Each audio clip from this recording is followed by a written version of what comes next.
My name is Olivia, and I'm a 32-year-old woman. My husband, Marcus, is 33, and we've been married for about 5 years. Up until recently, I thought our relationship was one of those rare, almost perfect marriages you hear about. Marcus has always been an amazing husband, thoughtful, kind, and incredibly supportive in every way. He was the kind of man who seemed too good to be true, always putting me first and making sure I felt loved and appreciated. Sometimes, I would wonder how I got so lucky. Everything seemed fine, or at least I convinced myself it was. That was until a few months ago when things started to shift. It all began when I got a new job. Before that, I had been a stay-at-home wife, which was great for a while, but eventually I started to feel restless. I wanted something more, something to fill the days that had begun to blur together, so I decided to re-enter the workforce. Not because we needed the money, but because I wanted to feel productive, to have something that was mine. At this new job, I met a group of friends who were fun, lively, and brought a new energy into my life. I hadn't realized how stagnant my life had become until I started spending time with them. We would go out after work, hang out on the weekends, and even plan little trips together. These new friends brought excitement and adventure that I hadn't felt in a long time. But with this new group came new perspectives, ones I wasn't used to. They had a very different outlook on relationships than what Marcus and I had built together. They often joked about how monogamy was outdated, how open relationships were more freeing, and how staying with one person for your entire life was unrealistic. At first, I didn't take it seriously. It was just talk, just harmless fun, or so I thought. Things really started to shift when Marcus finally met my new friends. He came out with us one evening for dinner, and they immediately took a liking to him. They were surprised by how laid back and trusting he was, making jokes about how he was so easygoing that he'd let me get away with anything. They even started calling him Mr. Easy, saying he was the type of guy who'd do anything to keep me happy, no matter the cost. At first, I laughed along. It seemed innocent enough. But over time, those jokes started to plant seeds in my mind. I began to wonder if they were right. Was Marcus really that compliant? Would he do anything for me, even if it meant pushing boundaries? Slowly, without even realizing it, I began to test him. I started spending more time with my friends and less time at home. Marcus, always trusting and supportive, never questioned it. He didn't complain when I stayed out late or when I canceled plans with him to go out with my friends. He just trusted me, and I took advantage of that trust in ways I never should have. At first, it was subtle, little comments about how Marcus would always put me first, how he would never stand up to me. I would laugh along with my friends, not realizing that I was losing respect for Marcus, and in the process, for our marriage. The more time I spent with them, the more the idea of an open relationship started to seem possible. It wasn't something I ever seriously considered before, but their constant talk about how freeing it was, how people in open relationships were happier and more fulfilled, began to chip away at my own beliefs. They would joke about how Mark would probably even be okay with me seeing other men, maybe even watching from the sidelines. One night during dinner, I decided to test the waters. We were sitting at the table, just the two of us, laughing and chatting as usual. I don't know what came over me, but I made a joke that would change everything. I casually mentioned the idea of Marcus being a cuckold, saying he should watch me with other men. I laughed as I said it, expecting him to laugh along with me. But he didn't. Instead, Marcus went completely silent. The air between us shifted immediately, and I knew I had crossed a line. I tried to backtrack, saying it was just a joke, but the damage was already done. He didn't respond, barely touching his food for the rest of the night. The dinner that had started out light and fun became painfully awkward. I told myself he just needed time to process it, that everything would be fine in a few days. I confided in my friends about what had happened, and they dismissed it, telling me not to worry. "He'll get over it," they said. "He always does." They were so sure of themselves, and in my desperation to believe that everything would be fine, I listened to them. But I was wrong. The next few days were tense. Marcus didn't bring up the joke, but something in him had changed. He became distant, no longer the easygoing, affectionate husband I had known for years. He stopped doing the little things he used to do for me, stopped rearranging his schedule to make time for me. I noticed it, but I didn't realize just how deep the wound was then. One evening, Marcus sat me down. He wasn't angry. He was calm, almost too calm. He told me that he didn't like my new friends, that they were a bad influence on me. He said that they had changed me and that they were the reason I had even entertained the idea of an open relationship. I knew he was right, but I didn't want to admit it. We talked for a while, and by the end of the conversation, Marcus asked me to cut them off. He said they weren't good for me or for our marriage. At first, I resisted. I didn't want to completely isolate myself, but the more I thought about it, the more I realized he was right. I had let my friends influence me in ways I never should have, so I did it. I cut them off, thinking it would fix everything. But things didn't go back to normal. Marcus was still distant, and I couldn't shake the feeling that something between us had fundamentally changed. I was more alone than ever. No friends, no job, and now no connection with the man I had once loved so deeply. The more I tried to repair things between Marcus and me, the more it felt like he was slipping further away. I had cut off my friends, quit my job like he asked, and distanced myself from everything that had once been a part of my life. But none of it seemed to matter. Marcus remained distant, and I could feel the weight of his silence bearing down on me every single day. I tried everything I could to make things better. I cooked his favorite meals, tried to spend quality time with him, but it always felt like I was reaching out to someone who was no longer there. It was like he had emotionally checked out of our marriage, and I didn't know how to pull him back in. The loneliness gnawed at me worse than anything I had ever felt before. Then, out of nowhere, Marcus suggested we go on a vacation. It felt like a lifeline, a chance to escape everything that had gone wrong and reconnect with each other. I was shocked when he brought it up, but at the same time I was thrilled. I thought that maybe this was his way of trying to fix things, of wanting to rekindle what had been lost between us. I agreed immediately, hoping this trip would be the turning point we desperately needed. Marcus took care of everything. He booked the flights, reserved a beautiful flat, and paid for every detail of the trip. Couldn't believe it. For the first time in months, it felt like things were going back to normal. He was planning something special for us, and I let myself believe that maybe this was a fresh start. When we arrived at our destination, I was filled with hope. The flat was beautiful, the kind of place we would have chosen in the early years of our marriage when everything between us felt perfect. I thought this was it, the moment we'd begin healing. But from the very first day, something was off. Marcus didn't seem interested in spending time with me. Instead of exploring the area or going on romantic outings like I had envisioned, he spent most of his time in the flat, lying around and doing nothing. First, I was annoyed. I had hoped this vacation would be about us reconnecting, but Marcus barely wanted to leave the room. When I tried to suggest going out to see the sights or trying a new restaurant, he shrugged it off, claiming he was too tired or just not interested. The excitement I had felt leading up to the trip quickly turned into frustration. I didn't understand why he wasn't making an effort. After a few days of this, I gave up trying to force it. If Marcus didn't want to do anything, I wasn't going to let that ruin the trip for me. I decided to go out on my own, exploring the area and doing some sightseeing. I kept telling myself that maybe he just needed some space, and that we could have our moment later in the week. But deep down, I knew something wasn't right. One afternoon, I returned to the flat after a day of exploring, expecting to find Marcus there lounging around as usual. But when I walked in, the place was eerily quiet. His suitcase was gone, his clothes, toiletries, everything. My heart started pounding in my chest as I called out his name, but there was no response. I immediately grabbed my phone and tried calling him, but the call didn't go through. My number was blocked.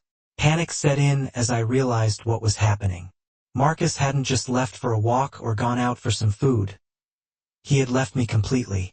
My mind was racing, trying to make sense of it all. But when I checked our joint bank account, the reality hit me like a freight train. The account was empty. Every penny we had saved together was gone. I felt sick. I could barely breathe.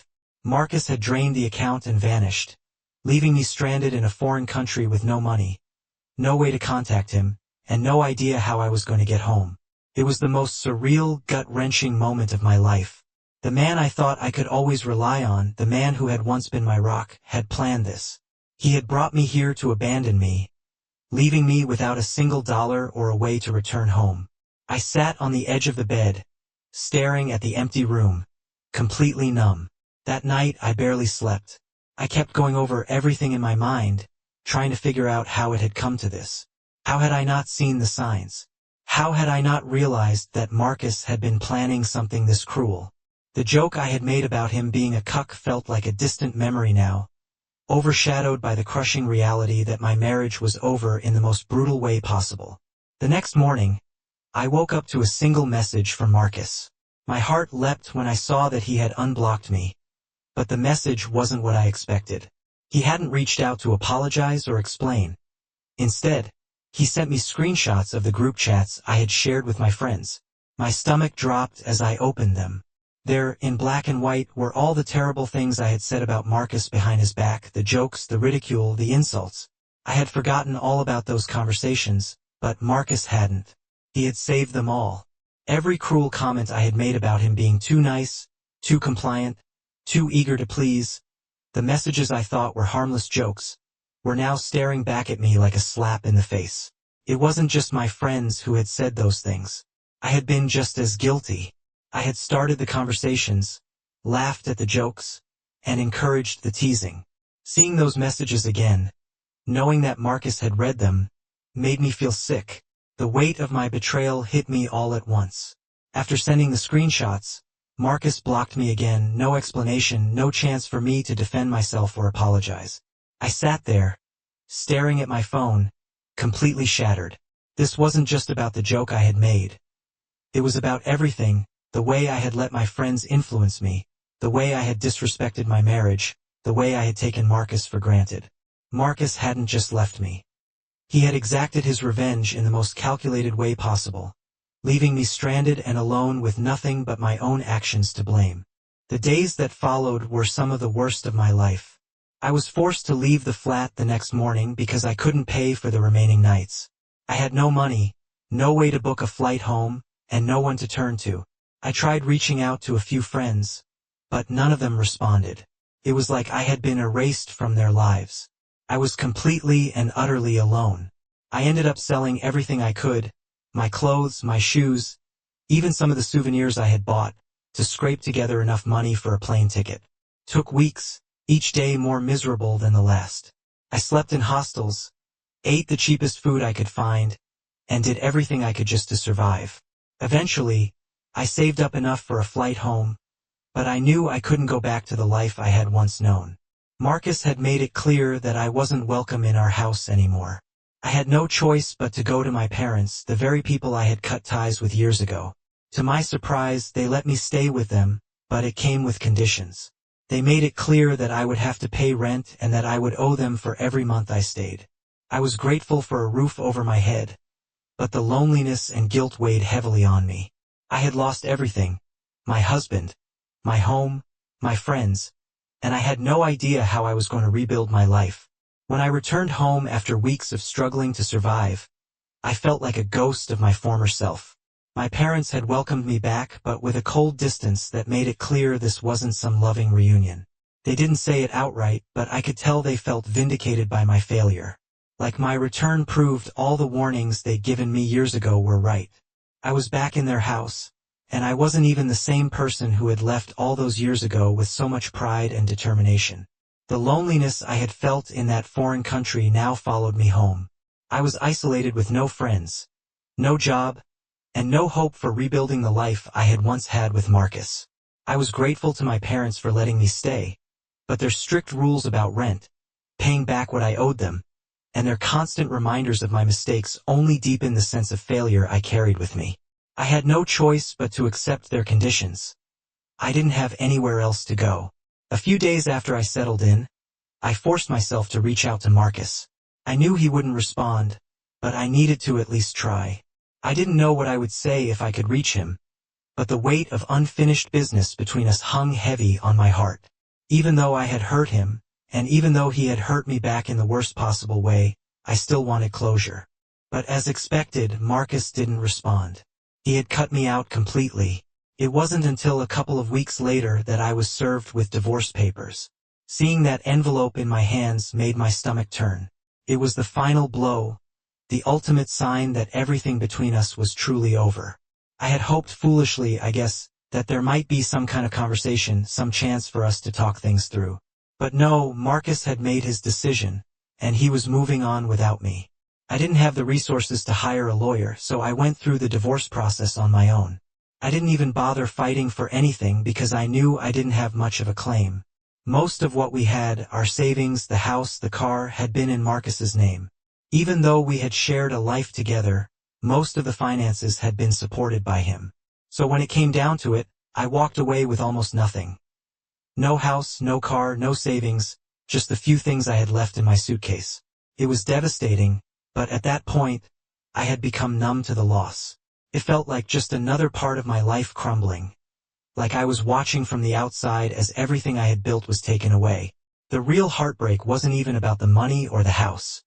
It was about losing Marcus, the man I had once loved so deeply, and realizing that the life we had together was completely over. The next few months were a blur of survival. I managed to find a minimum wage job, working long hours in an industry I never imagined I'd end up in. The job was grueling. The pay was terrible, and I hated every second of it. But it was something. It was the only thing keeping me from completely drowning in my own misery. I needed the money, not only to eventually pay my parents back but also to start rebuilding my life from scratch. The job humbled me in ways I wasn't prepared for. I had once thought I was better than this, better than the kind of work that required long hours and physical exhaustion. But life has a way of stripping you down to your core, and I quickly realized that I had no choice but to grind through it. Every day was a reminder of how far I had fallen, but it was also a reminder that I had to keep going, even when everything inside of me wanted to give up. What hurt the most, though, wasn't the job or the money or even the loss of Marcus. It was the isolation. None of my friends had reached out to me, not one. Our mutual friends, the ones Marcus and I used to hang out with all the time, had completely ghosted me. I don't know what Marcus had told them, but whatever it was, it clearly painted me as the villain. The people I had once considered friends no longer wanted anything to do with me. I was completely alone. Living with my parents wasn't much better. Every day felt like a new opportunity for them to remind me of my mistakes. They didn't hesitate to point out how I had ruined my life, how I had squandered everything I had been given. While they weren't wrong, it didn't make it any easier to bear. I woke up each morning with a heavy sense of failure, and I went to bed each night wondering if things would ever get better. As the weeks passed, I tried to pick up the pieces of my shattered life. I focused on work, saving up as much as I could in the hopes that one day, I could move out of my parents' house and start over somewhere else. But the loneliness weighed on me like a constant shadow. There was no one to talk to, no one to lean on. I was trapped in my own head, reliving every mistake I had made, replaying the moments where I had taken Marcus for granted, wondering if there had been any way to stop the downward spiral. But despite everything, I refused to let myself completely fall apart. I had to believe that there was still a chance for me to rebuild, even if it felt impossible some days. The divorce was finalized, and I signed the papers with a sense of resignation. It was over. The life I had known was officially over, and I had to find a way to move forward. I kept working, kept saving, kept pushing through the long, lonely days. Every now and then, I would catch myself missing Marcus, wondering how things could have gone so wrong, how we had ended up here. But each time, I reminded myself that the man I missed was no longer the same person. He had chosen revenge over reconciliation. He had abandoned me when I needed him most. No matter how much I wanted to turn back time, there was no undoing the damage that had been done. I had to accept that Marcus was gone, that my marriage was over, and that the only person who could rebuild my life now was me. As the months went by, the reality of my new life began to settle in. The days at my job blurred together in a haze of exhaustion, but I kept my head down and did what I had to do. It wasn't glamorous or fulfilling work, but it kept me busy, and more importantly, it kept me from sinking too deep into the well of regret that still lingered in the back of my mind. At home, things were tense. My parents were strict about their terms. Rent, helping around the house, and paying them back for the months I had stayed. It felt like I was walking on eggshells all the time, constantly reminded that I was only there out of necessity, not out of love or support. But I tried not to let it get to me. I couldn't afford to lose focus, not when I was so far from standing on my own 2 feet again. Every once in a while, I'd catch myself scrolling through my phone, wondering if any of my old friends might reach out, but they never did. The group chats were silent, and social media was full of reminders of the life I used to have. The parties, the vacations, the laughter. It was like watching a highlight reel of someone else's life, someone I used to be, but no longer recognized. Marcus, of course, was completely absent from my world after the divorce was finalized. I stopped checking his social media. It was too painful to see him moving on without me.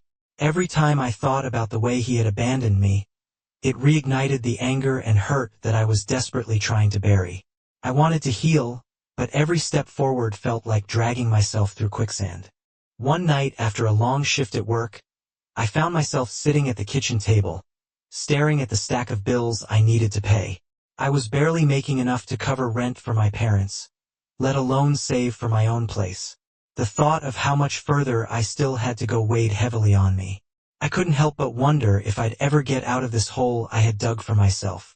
I had lost everything. My marriage, my home, my friends.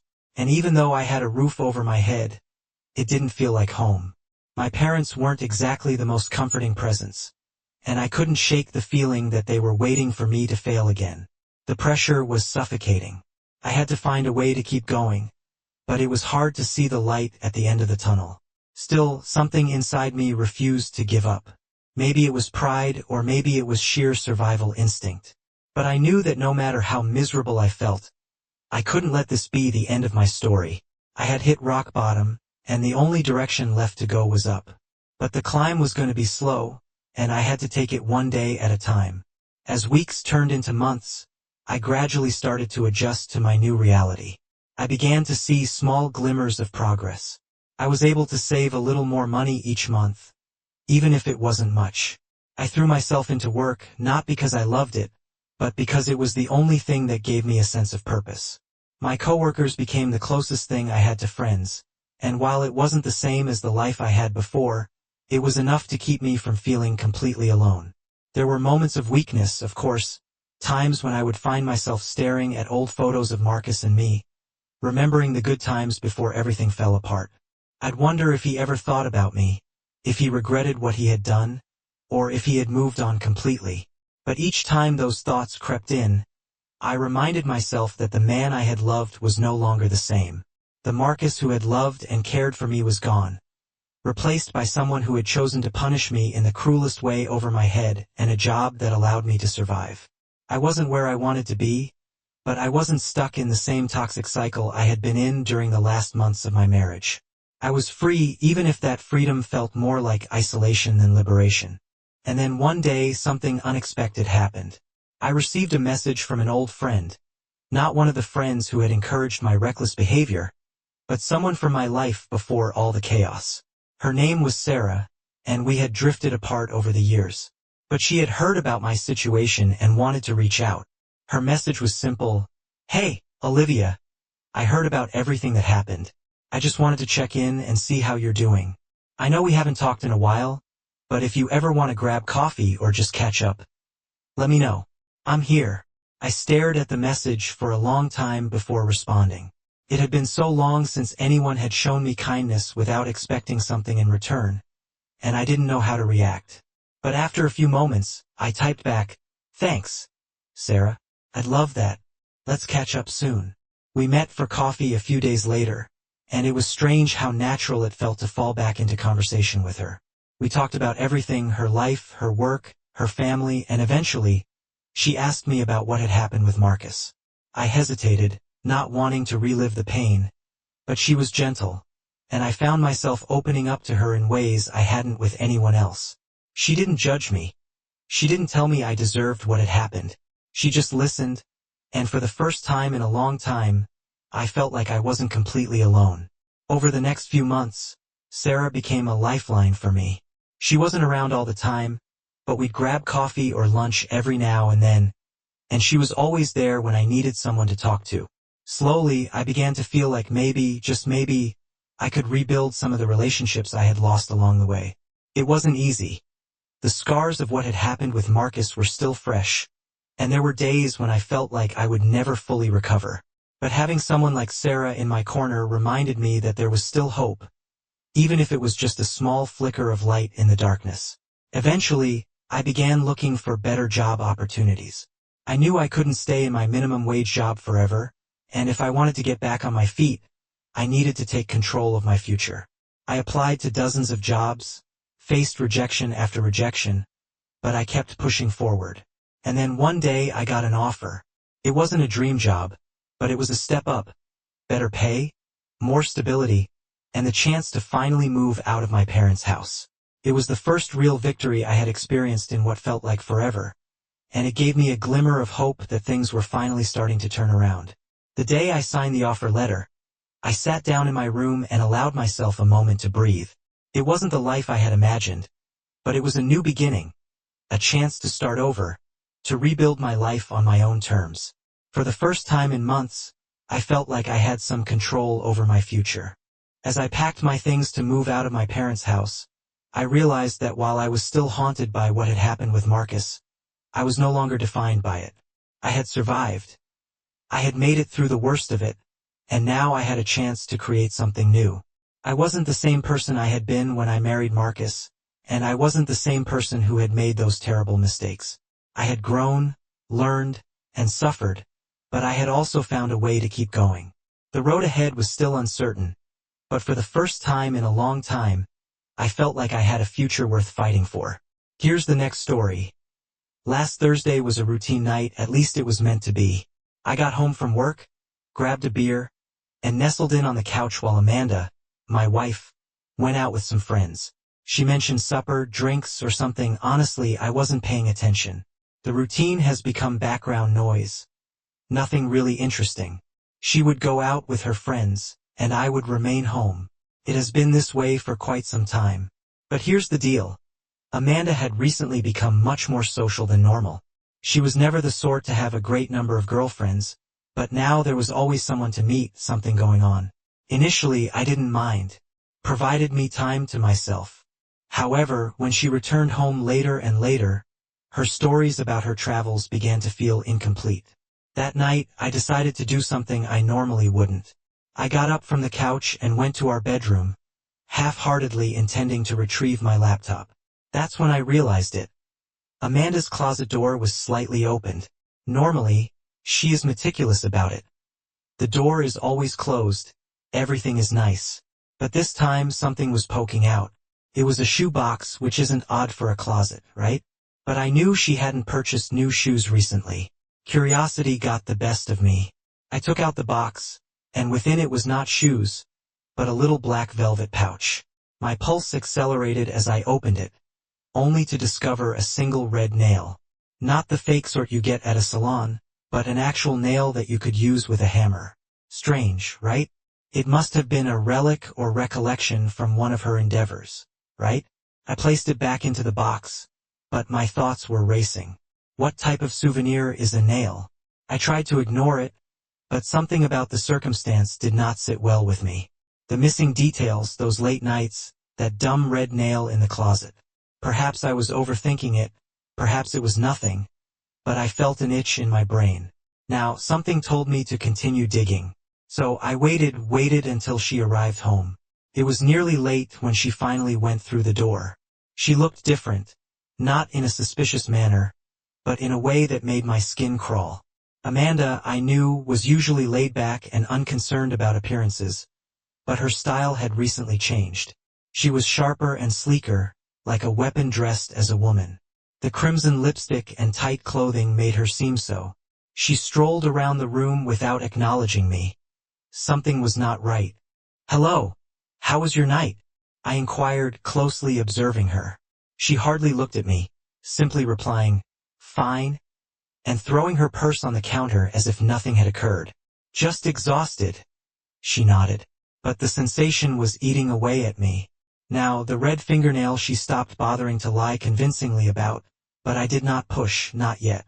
There's a brief time before the storm comes where everything remains still, as if the world is holding its breath. That is how it felt. I held my breath, so I remained quiet for the time being. I had not mentioned the red nail, not right away. I assumed I'd keep an eye on her and see if anything else slid between the gaps. Amanda had always been adept at keeping her life in neat little boxes, but suddenly it felt like one of those boxes was cracking apart, and I was curious what would spill out. The next day, everything seemed okay, normal. Even she went to work. I went to work. There was no tension, no weirdness, but it did not alleviate the itch in the back of my mind. I couldn't get the feeling that something was wrong. That night, when she stated she was going to bed early because she had a meeting in the morning, I knew she was lying. It was how she said it, too casual for practice, but I let her go. I told myself to be patient. About an hour later, I walked upstairs to check on her, trying not to appear suspicious. She was in bed, her phone on the nightstand facing away from me. I noticed something, and her phone screen flashed up briefly. That would not have captured my interest, except it wasn't a notification, it was a text. I couldn't read the entire thing, but I did see enough before it disappeared. I cannot wait to see you again. Last night was amazing. My heart has stopped. That message was not for me. I glanced at her sleeping form. My hands began to shake. I wanted to take her phone, read through her texts, and see every vile word she sent to whatever the hell that was. But I did not yet. I knew if I grabbed that phone right then, she'd wake up, and I'd lose my edge. And I was not prepared for a fight that I couldn't win. Instead, I backed out of the room and gently closed the door behind me, going to the couch below. My thoughts raced. Who the hell was she messaging? The communication was sufficient to understand what was going on. There was no friend involved, and no innocent explanation could justify such behavior. Someone had already been in my wife's bed, but I needed more. I wanted confirmation. So, I sat there, scrolling through my thoughts like a playlist on loop, attempting to piece together the last few months and late nights. Do changed conduct, the asterisk appears 3 times, Angie red nail in her closet, and now for the text. It all added up, but I needed a way to capture her. Something concrete that she couldn't talk herself out of. Then I got an idea. Amanda wasn't irresponsible, but she wasn't a technological genius either. She used the same password on everything. Her email, social networking, and banking application. I knew since we had set them up together years before. If I could access her cloud backup, I could discover the messages. All of them. My hands shook as I started up my laptop. I logged into her iCloud. My heart pounded as if it were ready to burst through my chest. It took a minute, but once I saw her messages begin to load, the floodgates opened. The first one came from the same phone number that had sent the previous message. I can't quit thinking about you. The one preceding it read, I'll tell him it's a business trip this weekend. Work trip. Amanda had never mentioned a weekend getaway. My stomach turned. Then I continued scrolling. The red dress. You understand what it does to me. I froze. Dress. She had worn the same dress last night, the one she went in with as if nothing had occurred. The pieces were coming into place, and with each message I received, the picture became increasingly ugly. Amanda wasn't simply having an affair. She was making fun of me, living a whole different life right under my nose. I stared at the television, my thoughts blank, save for one thought. This is not simply betrayal. This is war. And I was not about to let that go. I did not sleep that night. How could I? Every time I closed my eyes, all I saw was Amanda smiling. The same smile she used to give me. But now it was for someone else. Someone who understood exactly what the red dress had done to her. Someone who was not me. By the morning I had a plan. I wasn't about to confront her yet. No. I was not prepared for that. I needed more, something undeniable. I wanted to see her expression when she realized she couldn't get out of this. More than anything, I wanted to see her break beneath the weight of her falsehoods. Amanda came downstairs that morning, dressed casually in her normal work attire. She kissed my cheek as if nothing had occurred. Then she grabbed her coffee. Big day at work, she said, not looking at me. She was going through her phone, possibly texting him. I might be late tonight, we have this customer stuff. I wanted to laugh. She didn't even flinch when she lied to me. Now it was almost astonishing how smoothly she slipped into her fabricated story. but I wasn't buying it anymore. "Of course, baby," I spoke in a light tone. "I'll be here when you return." I watched her leave, still calm and peaceful within, but I was barely keeping it together. I wasn't sure how I'd get through the day without erupting, but I had to. It was all about timing.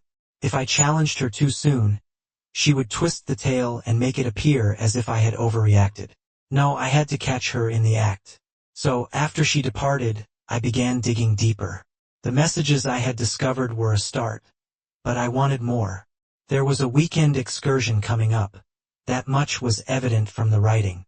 She hadn't told me about it, but the work trip was now code for her secret rendezvous. I browsed through her emails, and there it was, a hotel confirmation, a beautiful one too. She had booked it in her name, but I knew she wasn't going alone. The reservation was for this coming Friday, 3 days from now. I could feel the wrath growing inside me again. She was planning a weekend excursion with this guy while I stayed at home, like a naive fool. But this time I was not going to be clueless. I was going to make sure I was there when she walked into the hotel with him. That night I kept it cool. She returned home late, smelling of her client meeting. I asked no questions and made no accusations. I just observed as each word she said added another layer of dishonesty. And she didn't even notice when I stopped buying it. "You okay?" she inquired finally, looking up for her phone after dinner. "Yeah, just exhausted." I lied. "A long day." She smiled, and I almost forgot, because that smile still struck a chord with me, someplace deep inside, reminding me of what it had meant. But now I knew better. That smile wasn't for me anymore. It was for the person on the other end of her phone. Over the next few days I set everything in motion. I called in sick to work and told my supervisor I had some family concerns. That was not a falsehood. I was going to watch my family implode in real time. I hired a private investigator to help me document everything, so when it came time to address her, there was no way around the reality. Friday arrived sooner than I thought. Amanda was getting ready in the morning, packing a tiny bag. She told me the same tired story about her work trip. "It's only 2 nights, she explained. "I'll be back Sunday. Maybe we can have some fun then." I nodded and watched her zip up the bag. "Yeah, that sounds wonderful." I kissed her farewell, and she went with the same phony smile, as if nothing was wrong. But this time I wasn't staying behind. I waited 15 minutes before grabbing my own bag, the one with the camera, the additional phone, and everything I'd need to catch her. I followed her out of the door. My heart was racing, exhilaration coursing through me like a narcotic. This was it. I knew exactly where she was going, and I was going to make sure she never saw me coming. I followed her. Not too close, I didn't want to draw her attention, but near enough to keep her in view. Amanda was not the cautious type, not when it comes to situations like this. I doubt she even considered that I could be following her. I was watching every move she made. It was almost ridiculous how assured she appeared, driving to her weekend vacation with him, the man whose name I still didn't know. The road seemed forever. My hands clenched the steering wheel so tightly that my knuckles became white. Every mile was a new twist of the knife, but I refused to back down. It wasn't about suffering anymore. It was about catching her in the act. I was determined to see this through, to see when her lies eventually caught up with her. After nearly an hour, she parked into the parking lot of a modern, affluent hotel just outside the city. I parked somewhat further away, just out of sight. I got close enough to see her get out of the car. My heart was thumping so fiercely I worried it might give me away. Amanda came outside dressed casually. Nothing too spectacular, just trousers and a sweatshirt. But I knew she didn't want to stay that way for long. She carried the crimson outfit in her luggage. She was obviously in love with her. She marched straight through the main doors, not looking back, without hesitation. I waited as she disappeared into the foyer. My phone vibrated on my lap. It was a private investigator. "I'm in position." "Does she is checking in? Want me to follow?" "No, just wait for him." I did not have to wait long. 20 minutes later, another automobile arrived. It was no one I recognized, but that didn't matter. I knew who he was the moment he stepped outside the car. The guy was tall, well-dressed, and oozed sleaze. He appeared to be one of those businessmen who took pride in their appearance, a picture-perfect lifestyle, successful, perhaps even married. This was the guy my wife was sneaking away with. She had been lying to me about this man for months. I couldn't take my gaze away from him as he walked inside the hotel, as if he owned it, undoubtedly heading directly for Amanda's room. It was happening in real time. The betrayal was emerging. I remained in the car, my heart beating, feeling as if the walls were closing in. I could have stormed in right there, but no, it was not the plan. I needed to be smart. I texted the investigator again. Follow him. I want photos. I waited. 5 minutes, 10, knowing what was going on behind those walls was excruciatingly painful. Finally, my phone vibrated again. Room 327. They are together. I had everything. My stomach churned. That was it, cold, hard proof. It was more than simply a few texts or late-night excuses. It was real. Amanda was in that room with him doing God knows what, and I had the evidence to prove it. I wasn't aware I was shaking until I looked down at my hands. Couldn't move, couldn't think.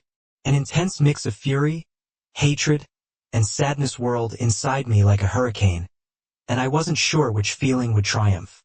But one thing was obvious: the encounter was approaching, and it was not going to be pleasant. I got out of the automobile, my legs feel as if they hardly belonged to me. I strolled across the parking lot, attempting to relax myself and focus on what was going to happen next. I was not going to lose my calm, no matter how badly I wanted to. I was going to confront her with every nasty secret and disgusting lie. I was going to tell her that I knew everything, but first, I needed to see it for myself.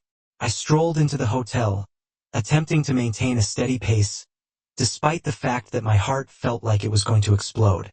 The lobby was silent, just the sound of mellow jazz playing over the speakers, as if it were a normal, tranquil Friday evening. I headed directly to the elevator. My pulse quickened as I pressed the button for the 3rd floor. Each floor felt like an eternity until the doors finally slid open. I walked out into the hallway, the dim lighting doing nothing to soothe my anxiety. I was getting near room 327. I could feel it. And then there it was, her chamber. I stood outside the door and listened. My breath came in shallow gasps as I groped for the doorknob. I knew what was going on behind the door, but nothing could have prepared me for what I was about to hear. Laughter. Her laughing was accompanied by a deep and beautiful voice that responded with something I couldn't quite understand. But it was the way they sounded, calm. As if they didn't care about anything. As if I did not exist. As if everything they were doing was completely natural, perfectly correct. I wanted to kick down the door. My palm tightened into a fist, ready to pound on the wood and confront her in the midst of her perfect little lie. But no, not yet. I wanted the confrontation, but on my own terms. I was not going to let her win by involving me in a dirty, chaotic fight. I needed control. I took a step back and pulled out my phone. I texted the investigator once more. Get ready. We were ready to blow the whole thing up, but I wasn't going to rush in, not yet. I had a better idea. Standing outside that hotel room door, listening to Amanda's laughter merge with his, felt like I was on the edge of a cliff, about to jump. Every instinct told me to throw the door open, grab her out of that bed, and demand answers right then. But I held back. The fury was acute, but so was the urge for control. I was not going to let her manipulate the issue and make herself the victim. This would be my move. I backed away from the door, feeling the wrath simmering, but I forced myself to remain cool. I had already obtained the evidence I required, pictures, videos, the entire thing. But Amanda didn't realize it yet. She had no idea her entire fake world was about to crumble around her, and the way I planned to execute it would ensure she felt every last bit of the collapse. I took the elevator back down to the lobby, with each floor giving me more time to consider what I was going to do next. This wasn't just about finding her cheating now. It was about making sure she couldn't escape the guilt. I had let her weave her web of falsehoods for months, and now I was going to burn it down. In the lobby, I phoned my investigator. "Meet me out front," I said, attempting to keep my voice calm. I could hear him rustling at the other end. "Are you prepared to undertake this?" he inquired, his voice low and serious. "Yeah," I said, my breath tightening. I have a plan. I stepped outside into the cool night air and noticed him parked in an ordinary vehicle a few spaces away. As I arrived, he got out with a camera draped over his shoulder and a laptop bag hanging by his side. His face furrowed as I immediately explained what I was thinking. That's bold, he responded, genuinely astonished. That is the point, I replied, almost gritting my teeth. She isn't getting out of this one. I want it all out in the open so she can't hide. He nodded in understanding. Okay, let's make this happen. We sat in his car for a while discussing the details. He'd previously provided me with the evidence, which included images of Amanda meeting the gentleman and coming into the hotel room with the number clearly visible in the backdrop. I had the texts for everything she thought she'd buried so thoroughly. This was not merely proof. This was a loaded weapon and I intended to use it. Then came the final component of the plan, the trap that would leave her with no escape route. I called Melissa her best friend. Melissa had always been Amanda's close confidant, for as long as I could remember. I was almost her shadow. She knew all of Amanda's secrets, except I assumed this one. Melissa was unquestionably loyal, but she wasn't the type to hide anything like this. If she understood the truth, I was betting on it. The phone rang twice before she answered. Hey Josh, she replied, her voice slightly shocked. I rarely called her unexpectedly. Hello, Melissa. I need your help with something? I paused, attempting to sound calmer than I felt. It is about Amanda. Can you meet me right now? There was some reluctance on the other end. Is everything okay? What's happening? I'll explain when you get here, I replied, not wanting to offer her too much information over the phone. I truly need you here. It's important. She paused again, but I could detect concern in her voice. Okay. Yes, where are you now? I gave her the hotel's address and hung up. Part of me despised including her in this, but I knew it was the only option. Melissa had always been protective of Amanda, but I expected her allegiance to alter once she learned the truth for herself. If I could show her what Amanda had done, she'd have to face it. Amanda's best friend couldn't defend her, so there was no way she could spin this. Melissa arrived at the hotel around 20 minutes later. She exited the car immediately and approached me with a troubled look on her face. Josh, what is happening? You are frightening me out. I took a deep breath. It is awful, Melissa. I apologize, but I need you to see it for yourself. She blinked, confusion on her face. What do you see? What exactly are you talking about? I handed her the phone. The screen displayed one of the photographs of Amanda and her mystery boyfriend entering the hotel room together. Melissa stared at it for a second, her uncertainty fading into something worse. She stared up at me with her lips slightly open, but no words came out. What's this? She eventually muttered, her voice shaking. I answered, that is exactly what it looks like. She's a cheater, Melissa, and I need your help catching her. Melissa's face contorted in astonishment and dismay, fighting for control. No, this cannot be correct. There's got to be some explanation. Amanda would not. Her voice had a harsh edge, which I interrupted. She has been for several months. Look, I did not want to believe that either, but it is true. She's currently upstairs with him. I only need you to be present when I confront her. She will be unable to deny it if you are standing right there. Melissa's eyes welled up with tears, but she nodded slowly, recognizing she couldn't escape the truth. Okay. I'll come with you, she said. We made our way back to the motel. Every step felt heavier than the last. My heart raced, but my mind was clear. This was it. This was where Amanda's lies would come undone, piece by piece. Immediately in front of her best buddy, we rode the elevator silently. Melissa was pale, still processing what she had just seen. I could see fractures growing in her commitment to Amanda, and Amanda would soon notice them as well. We made it to the 3rd floor, and I led Melissa along the hallway back to room 327. I halted in front of the door and took a deep breath. This was the moment when everything came crashing down. I knocked hard. Housekeeping, I called out, my voice steady but booming. There was a shuffling inside, and a few seconds later, the door opened. Amanda stood there, her eyes widening in surprise. When she noticed me, her face became pale. Behind her, I could see him, Mr. Perfect, bare-chested and frozen like a deer in headlights. It was showtime. Amanda's face turned pale as soon as she spotted me. Her mouth opened as if she were going to speak something, but no sound came out. She just stood there with the door half open, staring at me as if she were witnessing a ghost. "Hey!" I replied, my voice calm, ice cold. I was keeping everything in, pushing back the storm, but it wouldn't last long. I moved forward, pulling the door open wider. Behind Amanda, he stood still, shirtless, halfway through reaching for something. Maybe it's his clothing, maybe it's his phone, who knows? He looked precisely like I had anticipated. Tall and clean-cut, wearing a dumb, guilty expression as if he had just realized his little game had been discovered. Anna finally found her voice. "Josh, what are you doing here?" Her tone was unsteady and anxious, as if she hadn't anticipated this, as if she could still talk her way out of this situation. I took a step inside the room. "What am I doing here?" I repeated slowly, rage simmering beneath the surface. "Perhaps you could explain what you're doing here, Amanda." Melissa, who had been standing behind me, pushed into the room, her expression one of shock and betrayal. She hadn't spoken anything yet, but I could feel her presence hovering behind me. A man's eyes widened further. This wasn't simply our confrontation. This was public. Her best friend was here, and there was no way she could make it look like I was the insane one. Amanda took a step back, anxiously staring at me and Melissa. "Josh, I can explain.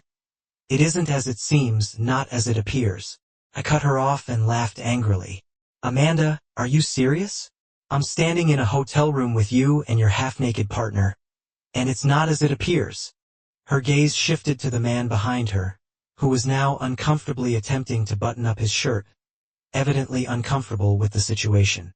I observed the coward. He hadn't spoken anything yet, not an apology nor a protest, just stood there looking like a scared young child with his hand in the cookie jar. "Who the hell is he?" I inquired, pointing directly at him, not even attempting to conceal the hatred in my voice. "Come on, Amanda, give me a name. You owe me that much." She hesitated, opening and closing her mouth but saying nothing. She couldn't even look directly at me. I switched my attention to him. "Do you have anything to say?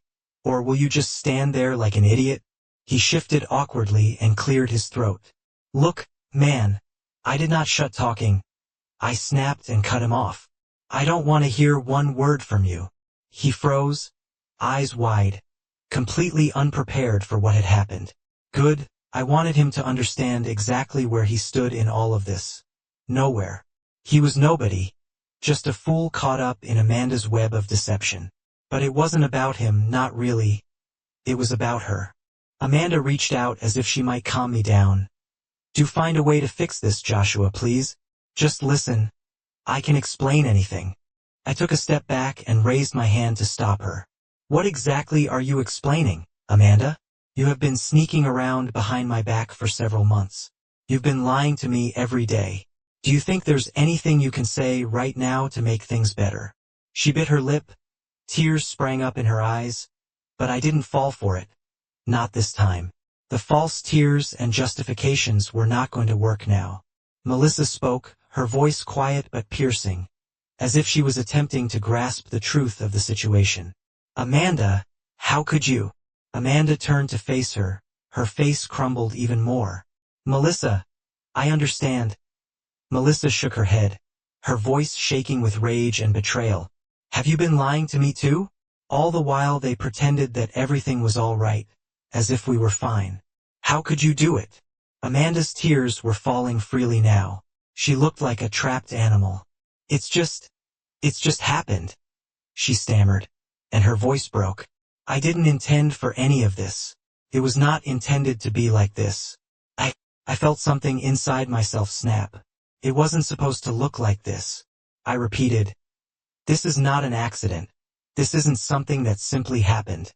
You chose this option every time you lied to me, every time you met with him. You picked this." I could feel the weight of everything crashing down. All the rage, betrayal, and months of deception. It was suffocating. I wanted to shout, throw something, and make her experience a fraction of the misery she had caused. But I could not. I would not give her the joy of watching me apart. Instead, I took out my phone. "Do you know what this is, Amanda?" I replied, holding it up. "It is everything. Texts, photographs, and emails. I am aware of all of the hotel arrangements and work trips. I have proof, Amanda. You cannot talk your way out of this." Her cheeks turned pale, the tears dried almost instantly. She understood what that meant. There was no going back from this, not now, not ever. I glanced to Melissa, who was still standing there, stared at Amanda as if she no longer recognized her. "You see it now, correct? This is who she truly is." Melissa simply nodded, her eyes tight, as if she was still trying to absorb everything. "Yes," she whispered. "I see it." She took a step back, feeling the weight of it all pressed down on her. The rage, betrayal, and overpowering understanding that all she thought she knew about her life, about us, was a lie. There was no going back. Amanda stood there speechless, tears still flowing down her cheeks, but they no longer meant anything to me. I felt just emptiness. She'd ruined everything, and now I was walking away from the devastation. The room was quiet, save for Amanda's unsteady breathing and the faint sound of my heart hammering in my ears. I stared at her, feeling the weight of it all, a combination of bewilderment and clarity that struck me harder than anything else. This was the woman I'd spent my life with. This was the person I believed I knew better than anyone.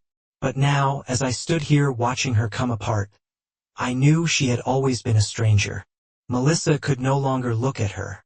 She was still standing to the side, her arms crossed, her eyes crimson, and she appeared to be struggling to keep herself together. It was not just me Amanda had betrayed. She had lied to her best friend and to everyone who trusted her, and now everything was revealed. Amanda took a deep breath, her voice just above a whisper. "Josh, I sincerely apologize. I made an error. I never intended to hurt you. Please, simply please, give me an opportunity to explain." I wanted to laugh, explain, after what I had seen and known. She still believed it was salvageable. She still thought she could talk her way out of this, as she always did, wrapping her falsehoods with just enough sincerity to make me question myself. But not this time. I was finished. "Amanda?" I raised my hand to stop her. "Do not waste your breath. There's nothing else to explain." I looked at the person who was now completely dressed. He hovered around the edge of the bed as if he were trying to find out how to disappear. "And I don't want to hear from him anymore," I said. Amanda flinched at the coldness in my voice, but I didn't mind. She deserved all of it. "What happens now?" she inquired, her voice shaking. "Joshua, please, what do you want me to do?" "What do I want you to do?" I mimicked the insanity of the question, which was scorching through me. "Do you think there is a way to remedy this after all you've done?" I took a step closer, my voice falling. "I want you to understand something, Amanda. You did not simply break my heart. You did not simply lie. You wrecked everything. You snatched our life and our marriage and torched them." Her lips quivered, and more tears streamed down her cheeks. But I was unmoved. Not anymore. I was too far gone to see her weeping.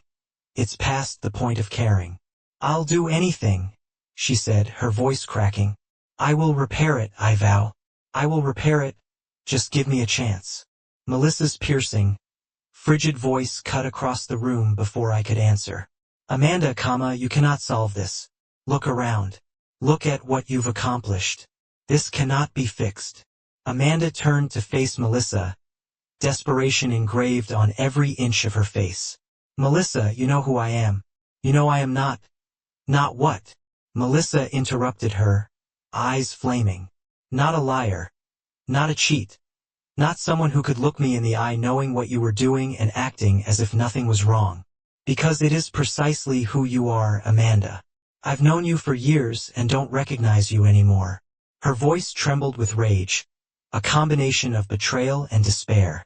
"You did not simply injure Josh. You have hurt all of us. Amanda's shoulders dropped as if the weight of everything was now bearing down on her. She'd lost both me and Melissa. Everything she believed she could juggle, everything she believed she could manipulate, it was gone. I glanced at the door, knowing what would come next. "This is finished," I stated, my voice final. "I am done." Her eyes widened in terror as she realized what that meant. "Wait. What exactly are you saying?" "I'm saying it's over, Amanda," I said, each syllable like a punch, solid and irrevocable. "I am leaving. I'm filing for divorce, and I'm going to make sure everyone understands why. You can't lie your way out of this." She gasped and stumbled back, as if I had physically struck her. "Josh, please do not do this. We can chat, we can pause." I spoke, my voice rising for the first time. "Stop behaving as if there is anything left to talk about. You think I'll just forgive you? Forget all of this? Pretend you haven't just ruined everything?" I took a deep breath and forced myself to remain calm. "I gave you everything, Amanda. I trusted you, and you threw it all away, so I'm throwing you away." The words struck her like a bullet, and she stumbled, catching herself on the side of the bed. She did not speak this time. She could not. I looked at the guy who was still standing there comfortably, attempting to avoid eye contact. I couldn't muster the will to detest him anymore. He was not the true problem.